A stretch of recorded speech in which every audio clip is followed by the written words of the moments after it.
سورہ الانبیاء آیت نمبر 48۔ اعوذ باللہ من الشیطان الرجیم، بسم اللہ الرحمن الرحیم۔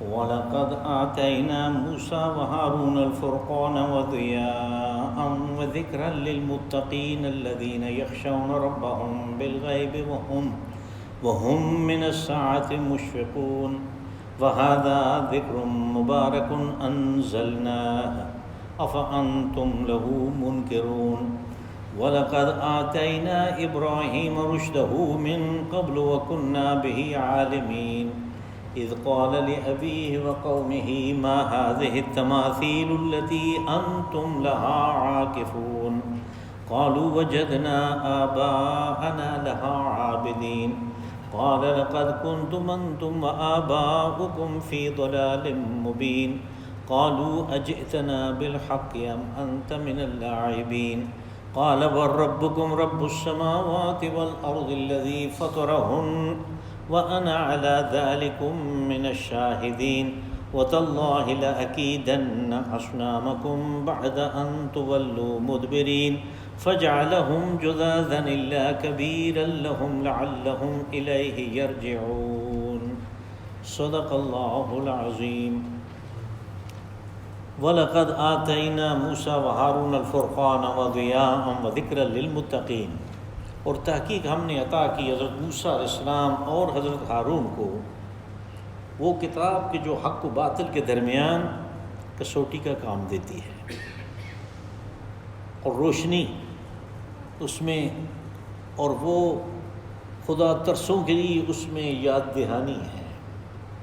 الذین یخشون ربہم بالغیب وہم من الساعۃ مشفقون، اور یہ خدا ترس وہ لوگ ہیں جو اپنے رب سے غیب میں رہتے ہوئے ڈرتے ہیں اور پھر قیامت کے تصور سے بھی وہ لرزاں و ترساں رہتے ہیں۔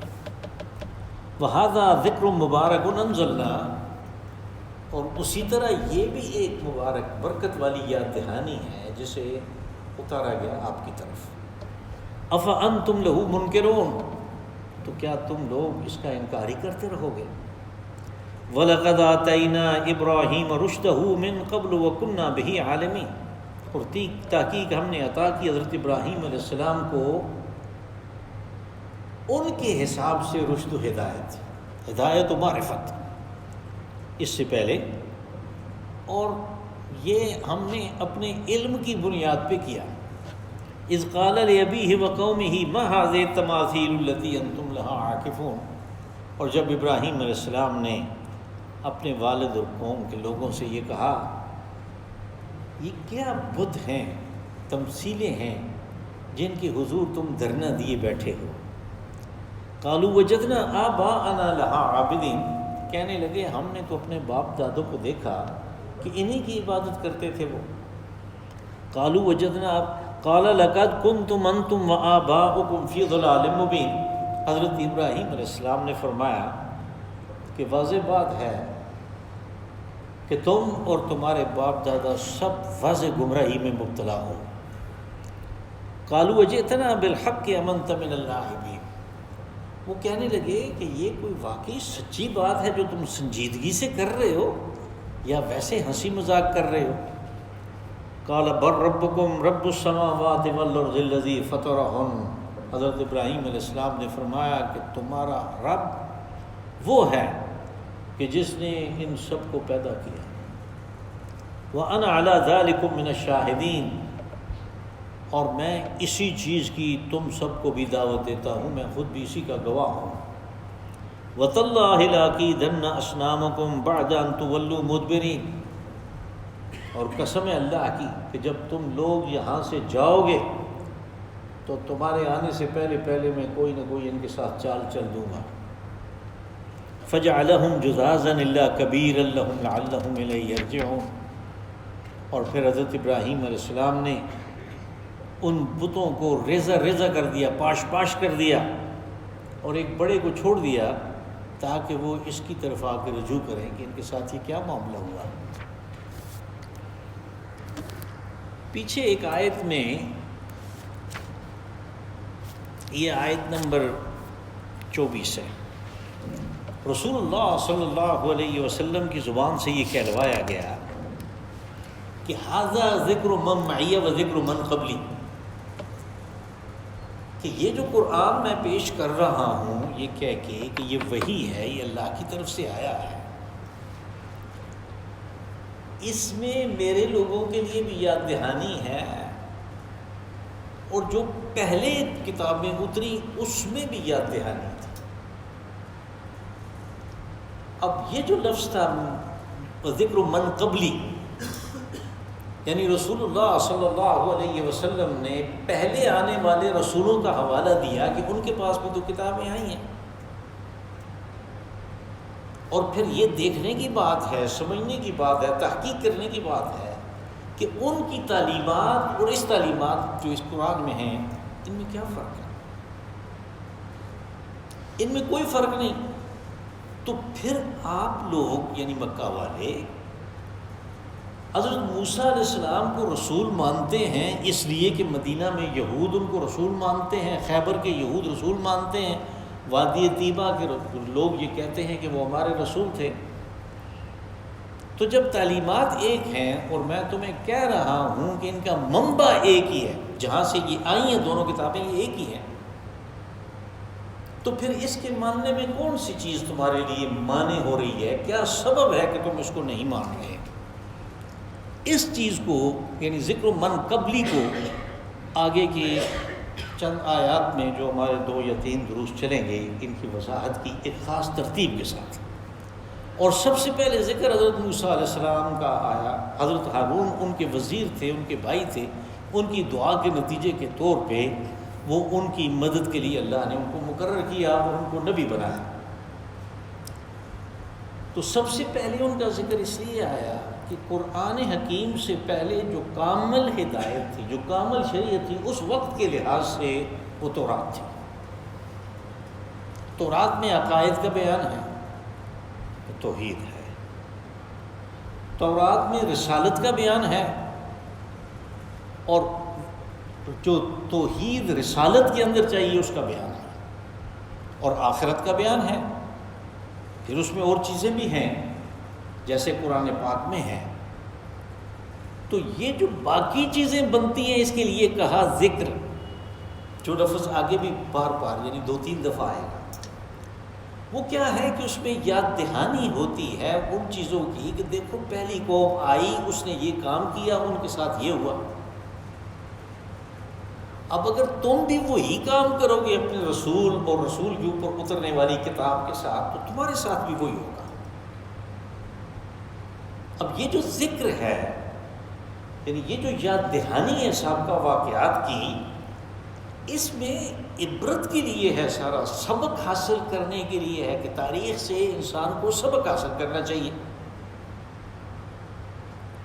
اور اگر وہ سبق حاصل نہیں کرتا تو یہی انسان کی سب سے بڑی بدقسمتی ہے، اس لیے کہ بہت آسانی سے یہ بات سمجھ آتی ہے۔ قرآن حکیم میں ہر چیز کے عقل و فطرت کے دلائل موجود ہیں، لیکن ہر آدمی ان کی وجہ سے بات کو سمجھ نہیں سکتا۔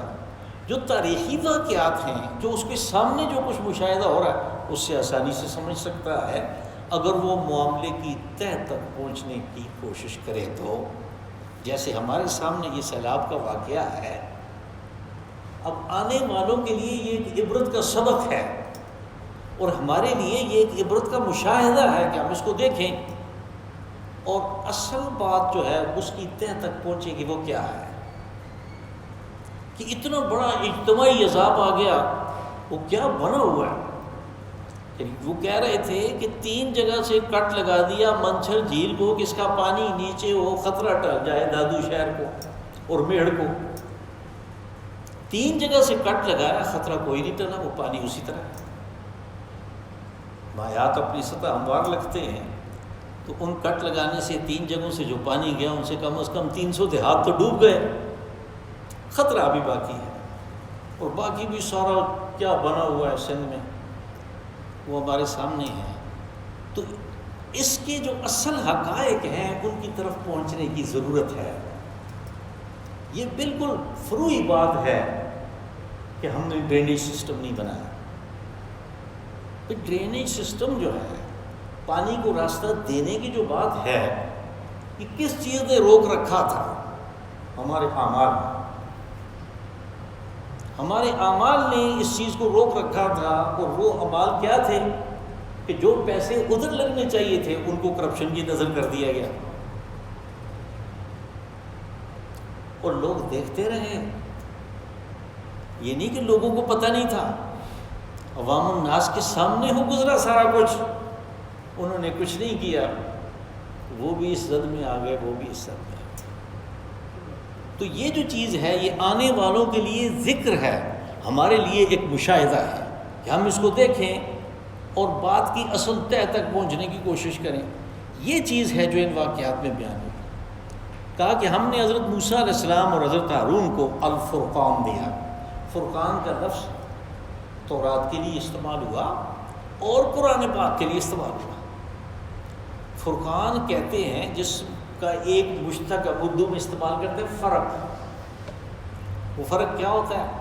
حق اور باطل کے درمیان فرق، سچ اور جھوٹ کے درمیان فرق، جائز اور ناجائز کے درمیان فرق، یعنی جس کو ہم کہتے ہیں کہ ایک ریڈ لائن، کہ قرآن پاک اسی طرح ایک سرخ لکیر لگاتا ہے حق اور باطل کے درمیان کہ یہ حق ہے اور یہ باطل ہے، اور اسی طرح اس زمانے کے لحاظ سے تورات بھی لگاتی تھی، وہ فرقان تھا۔ اور یہ لفظ پہلے بھی استعمال ہوا، تورات کے لیے بھی اور قرآن پاک کے لیے بھی، دونوں کے لیے یہ لفظ استعمال ہوا۔ دوسرا ہے وہ ضیاء اور روشنی۔ یہ کس چیز کی روشنی ہے؟ یعنی انسان اپنے اخلاقی لحاظ سے شرک کی وجہ سے، بدعات کی وجہ سے تاریکی میں ہوتا ہے، اور شرک اور بدعات ایک ایسی تاریکی ہے کہ جس میں پھر اس کو کچھ سجائی نہیں دیتا۔ یعنی آنکھیں ہیں لیکن اس کو کوئی سمجھ نہیں آتی کہ میں یہ کام کر رہا ہوں، اس کا نتیجہ کیا نکلے گا۔ جیسے پچھلے درس میں بھی میں نے مثال دی تھی کہ طبی قوانین کا نتیجہ آنے واحد میں نکل آتا ہے کہ آپ انگلی رکھیں گے موم بتی کے شعلے پہ، وہ جل جائے گی۔ لیکن اخلاقی جو باتیں ہیں، جو اخلاقی جرائم ہیں، ان کا نتیجہ اسی وقت نہیں نکلتا۔ یہ اللہ کی مہربانی ہے، ورنہ ادھر عدالت میں جھوٹی گواہی دی، ادھر اس کی زبان جل جائے، ہو سکتا ہے۔ لیکن اللہ مہربان ہے، طبی قانون سے یہ قانون بہت سخت ہے۔ طبی قانون جب لاگو ہوا تو جس آدمی نے اپنے فائدے اور نقصان کو نہیں سمجھا اس کو نقصان ہوا، لیکن اخلاقی جرم جب ہوا تو اس کا نقصان اس کے خاندان کو، اس کے محلے کو، اس کے معاشرے کو، اس کے ملک کو اور پوری دنیا کے انسانوں کو ہوا۔ اس نے جھوٹی گواہی دی، پوری دنیا کو، انسانوں کو اس کا نقصان ہوا۔ یہ جرم بہت بڑا ہے، اس کی سزا بھی بہت بڑی ہے، لیکن اللہ مہربان ہے کہ وہ اس کو موقع دیتا ہے، آنے واحد میں سزا نہیں دیتا، اس کو موقع دیا کہ یہ توبہ کرے اور یہ واپس آ جائے۔ اور یہ توبہ جب ہوگی کہ جب اس کے اندر وہ روشنی جو ہے وہ اگنائٹ کرے گی، اس کو پتہ چلے گا کہ یہ تو میں نے بڑا غلط کام کر دیا، اس کا تو بہت بڑا نقصان ہے۔ اور یہ روشنی کہاں سے آئے گی؟ جیسے اس بجلی کے بغیر، کیروسین آئل کے بغیر اور دوسری چیزوں کے بغیر روشنی نہیں ہو سکتی، اور ہمیں پتہ نہیں چل سکتا کہ نفع کی چیز کون ہے، نقصان کی چیز کون ہے۔ بالکل اسی طرح اخلاقی جو جرائم ہیں اور جو اچھی باتیں ہیں، ان کے بھی نہیں پتہ چل سکتا کہ جب تک یہ روشنی اندر موجود نہ ہو، اور یہ روشنی اب قرآن پاک میں ہے، اس وقت تورات میں تھی۔ اس لحاظ سے اس کو ضیاء کہا، وَذِكْرًا لِلْمُتَّقِينَ، اور کہا کہ یہ یاد دہانی ہے، یعنی سابقہ قوموں کے ساتھ جو کچھ ہوا اس کے نتائج سے تورات نے بھی اسی طرح آگاہ کیا جیسے قرآن پاک میں تھا۔ اور واقعات آتے رہتے ہیں۔ ہم نے سورہ ہود کا مطالعہ کیا، اس میں اقوام کا تذکرہ تھا۔ ہم نے سورہ اعراف کا مطالعہ کیا، اس میں واقعات کا تذکرہ تھا۔ اور اس کے علاوہ بھی کبھی ایک کبھی دوسرا اپنی ضرورت کے لحاظ سے وہ واقعات آتے رہتے ہیں ماضی کے۔ تو ان میں جو عبرت ہے اس کی ایک خاص بات ہے کہ وہ عبرت صرف خدا ترس لوگ پکڑ سکتے ہیں، جن کو اللہ کا کچھ خوف ہو وہ تو ان واقعات کو پڑھ کے کچھ عبرت پکڑتے ہیں، دوسرے جو ہیں وہ پڑھ کے تاریخ کا ایک واقعہ سمجھ کے گزر جاتے ہیں کہ ہم تو اور چیز ہیں، وہ اور تھے۔ ذکر للمتقین یہ وہی بات ہے جو تورات کے بارے میں کہی گئی کہ جو بالکل شروع میں سورہ بقرہ کی ابتدا میں ہوئی، ذالک الکتاب لا ریب فیہ ھدی للمتقین۔ یہاں پہ ذکر علیحدہ اس لیے کہا کہ فرقان اور ضیاء کا علیحدہ ذکر ہو گیا، وہاں پہ فرقان اور ضیاء کا ذکر نہیں تھا، اس کو ہدایت کہا۔ معلوم ہوا کہ فرقان اور ضیاء یہ جب ملتے ہیں تو پھر جا کے ہدایت بنتی ہے، ہدایت ویسے ہی نہیں مل جاتی۔ یعنی قرآن پاک جو ہے وہ اصل میں بنیاد ہے کہ جس کو چھوڑ کے ہم کچھ بھی حاصل نہیں کر سکتے۔ اس زمانے میں تورات تھی، اس کا ذکر کیا کہ یہ ہے خدا ترسوں کے لیے۔ الذین یخشون ربہم بالغیب۔ اب چونکہ اتنے بڑے فائدے کی بات، یعنی جس میں سب کچھ ہے، انسانوں کے فائدے کے لیے سارا کچھ ہے، نقصان سے بچانے والی چیزوں کا تذکرہ وہاں پہ موجود ہے، اور کہا کہ یہ سب کے لیے نہیں ہے، صرف متقین کے لیے ہے، تو متقین کی تعریف کرنا ضروری ہو گیا کہ متقین کون ہیں؟ یخشون ربہم بالغیب، کہ جو ہر چیز کو دیکھ کے ماننے کی بات نہیں کرتے۔ اس لیے کہا گیا کہ مکہ والے کہتے ہیں، اور فرعون نے کہا کہ میں اس کو دیکھنا چاہتا ہوں، اس خدا کو جس کی بات موسیٰ کرتا ہے۔ تو سورہ قصص میں وہ واقعہ ہے، وقال فرعون یا ہامان ابن لی صرحا لعلی ابلغ اسباب السماوات فاطلع الی الہ موسیٰ وانی لاظنہ کاذبا۔ کہا کہ حامان، یہ اس کا وزیر تعمیرات ہے، کہ تم میرے لیے ایک اونچی بلڈنگ بناؤ، میں اس پہ چڑھ کے دیکھنا چاہتا ہوں کہ یہ کس خدا کی بات کر رہا ہے، اس لیے کہ مجھے پکا گمان ہے کہ یہ جھوٹ کہہ رہا ہے، وانی لاظنہ کاذبا۔ اس کے مقابلے میں کہا کہ یہ لوگ خدا ترس نہیں ہیں، جو خدا کو دیکھ کے ایمان لانا چاہتے ہیں، جو آخرت کو دیکھ کے ایمان لانا چاہتے ہیں، جو موت کو دیکھ کے آخرت پہ ایمان لانا چاہتے ہیں۔ خدا ترس وہ ہیں، متقین وہ ہیں جنہوں نے نہیں دیکھا، بالغیب ظرف کے طور پر استعمال ہوا، یعنی وہ غیب میں ہیں، مطمئن ہے وہاں پہ کہ رسول نے کہہ دیا، کتاب نے کہہ دیا، بس ٹھیک ہے، یہی ہے، جو کچھ اس پہ آیا وہ ٹھیک ہے۔ یخشون ربہم وہم من الساعۃ مشفقون، اور ان کی بصیرت انہیں یہ بتاتی ہے کہ یہ دنیا مکمل نہیں ہے آخرت کے بغیر، اور جب مکمل نہیں ہے تو اس کی تکمیل ہوگی، اللہ کی رحمت کا ظہور ہوگا، اور اس رحمت کے نتیجے کے طور پہ لوگ جنت میں جائیں گے، لوگ دوزخ میں جائیں گے، اور یہ ضروری ہے اس دنیا کی تکمیل کے لیے، اس کے غرض و غایت کی تکمیل کے لیے یہ ضروری ہے، یہ ان کی بصیرت انہیں بتاتی ہے، اور اس کے نتیجے کے طور پہ وہ ایمان لاتے ہیں، یہ متقین ہیں۔ ہم من الساعۃ مشفقون، اور پھر اس کی ہولناکی کا جب وہ تصور کرتے ہیں کہ وہ کتنا ہولناک دن ہوگا، تو پھر وہ اس سے لرزاں و ترساں رہتے ہیں، اس سے کانپتے ہیں، اس خوف سے کانپتے ہیں۔ یہ تقریباً وہی بات ہے جو سورہ آل عمران کے آخر میں بات آئی، الذین یذکرون اللہ قیاما وقعودا وعلی جنوبہم ویتفکرون فی خلق السماوات والارض، کہ وہ زمین و آسمان کی، اس کائنات کی تخلیق کے اوپر جب تفکر کرتے ہیں تو کیا نتیجہ نکلتا ہے؟ ربنا ما خلقت ھذا باطلا، یا رب آپ نے یہ خواہ مخواہ پیدا نہیں کیا، اس کی غرض و غایت ہے۔ سبحانک فقنا عذاب النار، تو برتر والا ہے، ہمیں آگ کے عذاب سے بچا۔ اب زمین و آسمان کی تخلیق نے انہیں کہاں پہنچا دیا؟ دوزخ اور جنت کے اوپر پہنچا دیا، اس لیے کہ جب وہ تخلیق کے اوپر غور کیا تو پتہ چلا یہ تو مکمل ہے ہی نہیں ہے، اس کی تکمیل تو دنیا کی جس طرح ہر جوڑے کے بغیر تکمیل نہیں ہوتی، واحد کی تکمیل نہیں ہوتی، جوڑا چاہیے ہوتا ہے، اس طرح اس دنیا کا جوڑا آخرت ہے. تو وہ جب تفکر کرتے ہیں تو وہاں پہنچتے ہیں. کہا کہ یہ تفکر کے لیے یہ سامان ہے، یعنی اس کے لیے جس کو وہ انگریزی میں کہتے ہیں فوڈ فار تھاٹ، کہ یہ قرآن پاک ہے. اس کے اوپر جب تفکر کرتے ہیں تو وہ ایک خود بخود کھلنا شروع ہو جاتے ہیں. وَهَذَا ذِكْرٌ مُبَارَكٌ أَنزَلْنَاهُ. کہا جس طرح وہ بات تھی تورات کی کہ وہ ذکر تھا، وہ یاد دہانی تھی، اسی طرح یہ بھی ہے. اور اس میں ایک اضافی صفت ہے، مبارکن، یہ برکت والی ہے. برکت کس چیز کو کہتے ہیں؟ ہم بڑا عام استعمال کرتے ہیں، لیکن شاید اس کے اوپر کبھی غور نہیں کیا کہ برکت کیا ہے.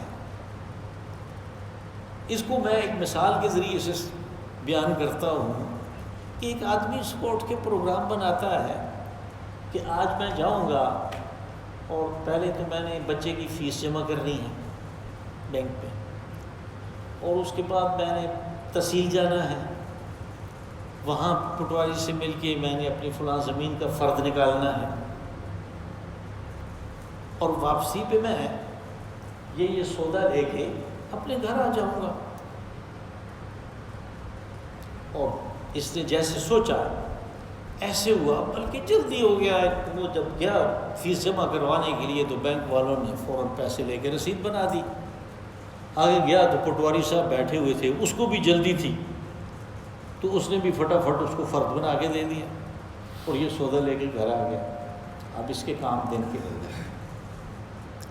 اس کے وقت میں اور اس کی ان حرکات میں اللہ نے برکت ڈالی. ایک دوسرا آدمی یہی پروگرام لے کے اٹھتا ہے، آگے جاتا ہے، پتہ چلتا ہے جی وہ تو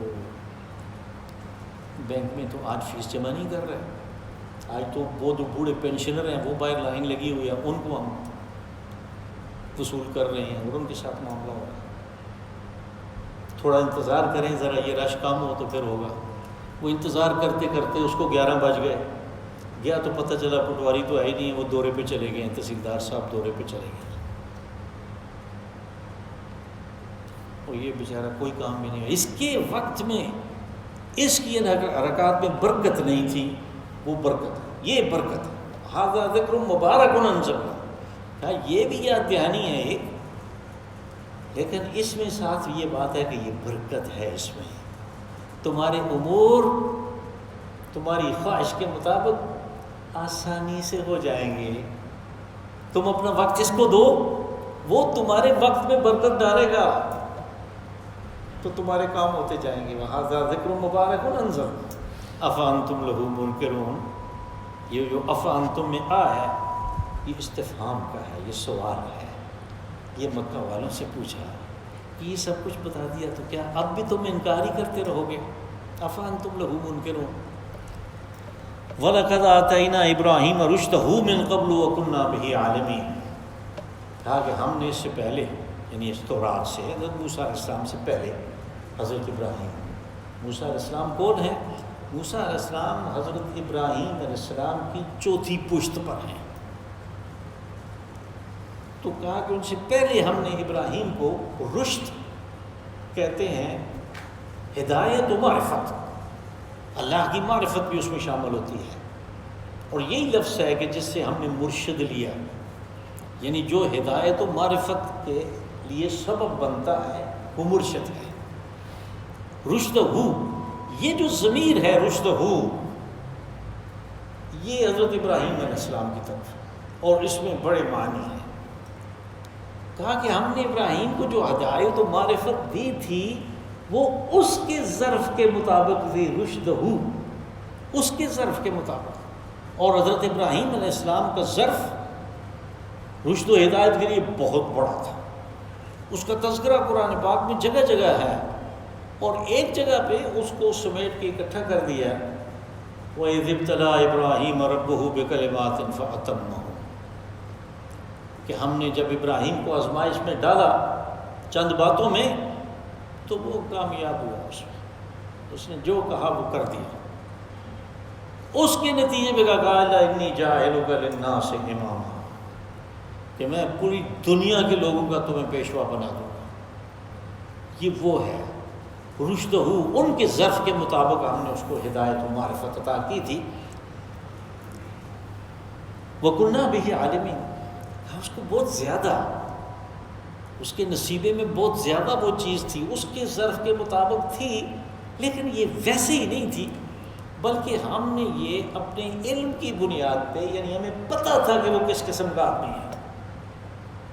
یعنی اس کی مختلف مثالیں ان کی سیرت جو ہے حضرت ابراہیم علیہ السلام کی، اس میں ہمیں ملتی ہیں کہ ان کا اپنے اللہ سے اس قسم کا رابطہ تھا کہ جب آگ میں ڈالنے کے لیے انہیں اس چولہے پہ بٹھایا گیا کہ جس کی رسی پیچھے سے کاٹنی تھی، اس لیے کہ وہ پولیس والے اور دوسرے وہ ان کے ساتھ جا کے ان کو پھینک نہیں سکتے تھے آگ میں، وہ چتا بہت بڑی تھی. تو شیطان نے انہیں یہ سکیم بتائی کہ اس طرح کرو اور پیچھے سے رسی کاٹ دینا، وہ خود جا کے گر جائے گا.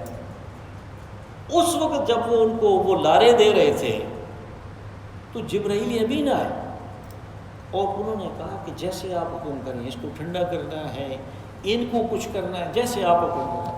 نے کہا تمہارا تو اس میں بیچ میں ہے ہی کچھ نہیں ہے، یہ میرا اور میرے اللہ کا معاملہ، وہ دیکھ رہا ہے، وہ خود کرے گا، تمہاری ضرورت نہیں ہے.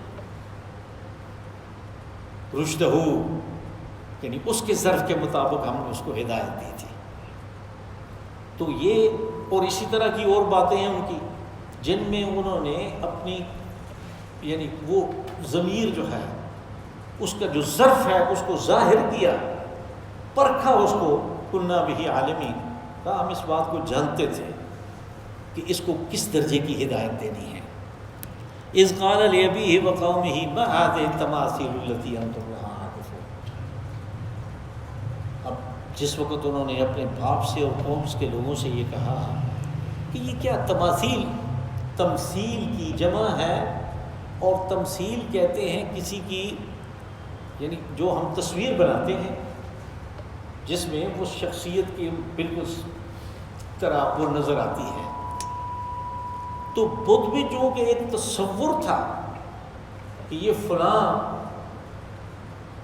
رب ہے، خدا ہے، اس کا بت ہے، تو اس لیے ان کو تماثیل کہا. تو اذ قال لأبیہ وقومہ ما هذه التماثیل التي انتم لها عاکفون، جن کی حضور میں نے ترجمہ کیا تم دھرنا دیے بیٹھے. حالانکہ عاکفون اصل میں اعتکاف ہم اسی سے کہتے ہیں، کیونکہ اعتکاف ایک انتہائی مقدس قسم کی عبادت ہے، اس لیے میں نے اعتکاف جو ہے وہ اس کے لیے استعمال نہیں کیا جو بتوں کے حضور وہ کرتے تھے کہ وہ بس بیٹھے ہوئے گھٹنے ٹیکے ہوئے دھرنا دیے بیٹھے ہیں، ان کے حضور اپنی حاجتیں پیش کر رہے ہیں کہ یہ ہمارا کچھ کریں گے. قالوا وجدنا آباءنا لها عابدین.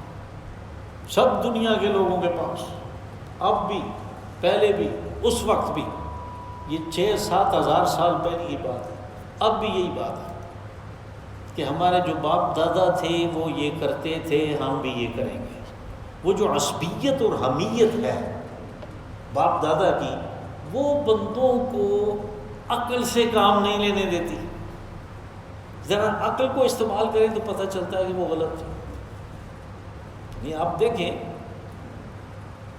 ہم لوگ الحمدللہ مسلمان ہیں اور اللہ کو مانتے ہیں وحدہ لا شریک، رسول علیہ السلام کو تسلیم کرتے ہیں، نبی اور آخری رسول.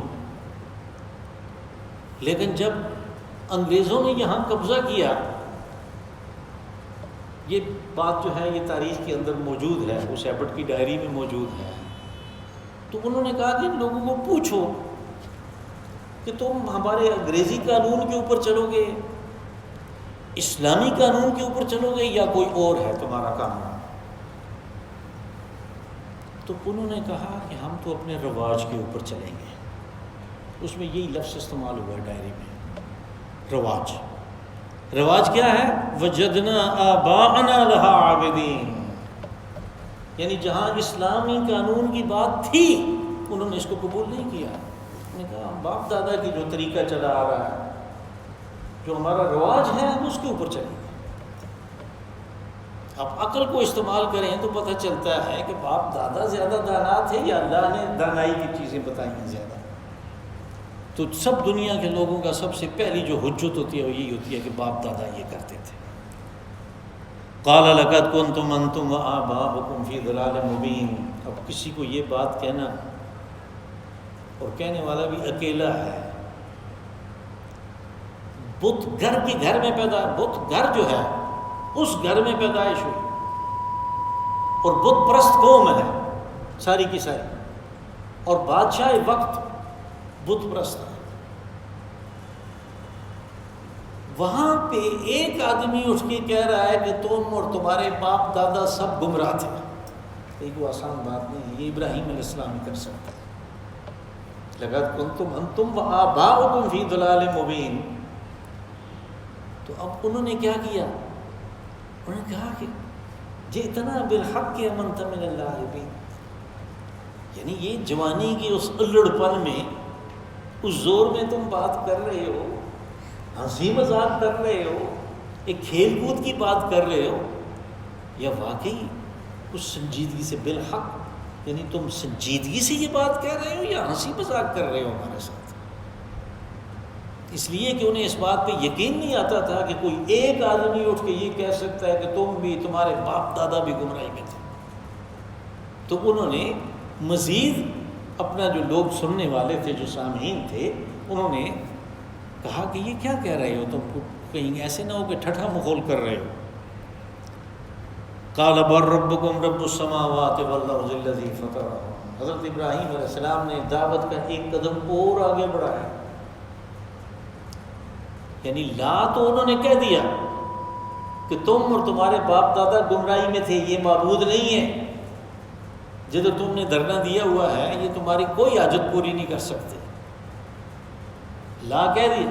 اب الا اللہ کی بات ہو، وہ بات اس میں ہے.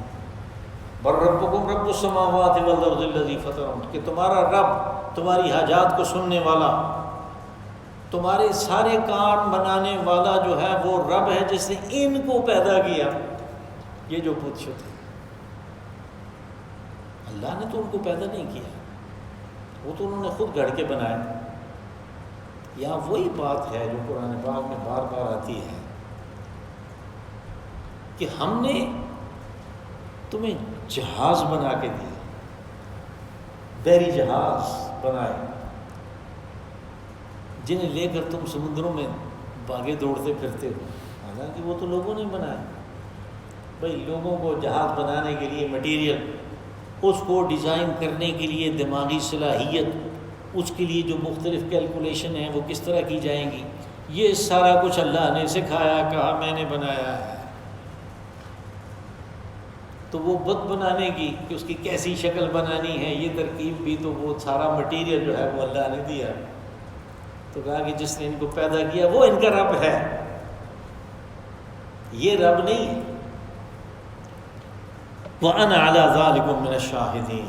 شاہد گواہ کو کہتے ہیں، اور قرآن پاک میں یہ دعوت کے لیے بھی استعمال ہوتا ہے، اعلان کرنے کے لیے بھی استعمال ہوتا ہے.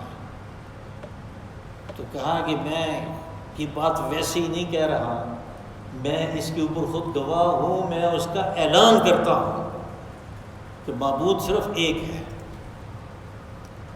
وَتَاللَّهِ لَأَكِيدَنَّ أَصْنَامَكُمْ بَعْدَ أَن تُوَلُّوا مُدْبِرِينَ. اور آپ نے باقاعد قسم یہ بات کہی کہ لَأَكِيدَنَّ أَصْنَامَكُمْ. عقیدنہ میں جو قید کا لفظ ہوتا ہے، جو کہ چال کے لیے استعمال ہوتا ہے، یہ فعل کے طور پہ استعمال ہوا کہ میں چال چلوں گا. اور قید کے اوپر ہم ایک سے زیادہ دفعہ بحث کر چکے ہیں. سورہ یوسف میں یہ لفظ آیا تھا جب عزیز مصر نے، کہ جب دروازہ کھلا اور آگے حضرت یوسف علیہ السلام اور پیچھے وہ عزیز مصر کی بیوی ہے، تو اس نے جب دیکھا آگے اپنا خاوند کھڑا ہے، تو اس بیوی نے فوراً کہا کہ تمہارا کیا خیال ہے اس شخص کے بارے میں جو تیری بیوی کے اوپر ہاتھ ڈالے، کہ اس کو کیسی سزا ہونی چاہیے قید خانے کی. اور جب گواہ نے گواہی دے دی، اور وہ گواہ بھی اس عورت کی فیملی سے تھا، اس کا دشمن نہیں تھا، اور وہ حضرت یوسف علیہ السلام کی برات کے بارے میں ثابت ہوئی، تو عزیز مصر نے کہا ان کیدکن عظیم، کہ تمام عورتوں کی، تم عورتوں کی جو چالیں ہیں وہ بہت بڑی ہیں. قید اس مخفی چال کو کہتے ہیں کہ جس کا دشمن کو جلدی جلدی پتہ نہ چلے کہ یہ میرے خلاف ہو رہی ہے. تو حضرت ابراہیم علیہ السلام نے فرمایا کہ میں ان کے ساتھ چال چلوں گا، اور آگے قرآن پاک نے اس چال کی وضاحت کی، فجعلہم جزازا الا کبیرا لہم لعلہم الیہ یرجعون. جزاز جزن کہتے ہیں ٹکڑے کو، کسی چیز کے ٹکڑے کو. عربی زبان میں ایک محاورہ بھی استعمال ہوتا ہے، ما علیہ جزوۃ، جب کسی آدمی کے کپڑے بالکل بوسیدہ ہو کے ایسے ہو جائیں جیسے کچھ بھی نہیں ہے، جگہ جگہ سے پھٹے ہوئے ہوں، پیون لگے ہوئے ہوں، وہ بھی پھٹے ہوئے ہوں، تو اس کو کہیں گے ما علیہ جزوۃ، کہ اس کے اوپر تو کوئی چیتھڑا بھی نہیں ہے، یعنی ٹکڑے ٹکڑے ہو گئے. جزازن کہا کہ میں ان کو ٹکڑے ٹکڑے کر دوں گا، ریزہ ریزہ کر دوں گا، میں ان کو پاش پاش کر دوں گا. بلکہ یہ نہیں فجعلہم جزازا، ان کو پاش پاش کر دیا. الا کبیر لہم، جو بڑا تھا اس کو چھوڑ دیا. لعلہم الیہ یرجعون، وہ یہ اس لیے چھوڑا کہ وہ آئیں گے تو میں پھر اگر باز پرس ہوئی تو میں ان کو کہوں گا کہ اس سے پوچھو. اب یہ ایک تفصیلی مضمون ہے جو کل کے درس میں آئے گا.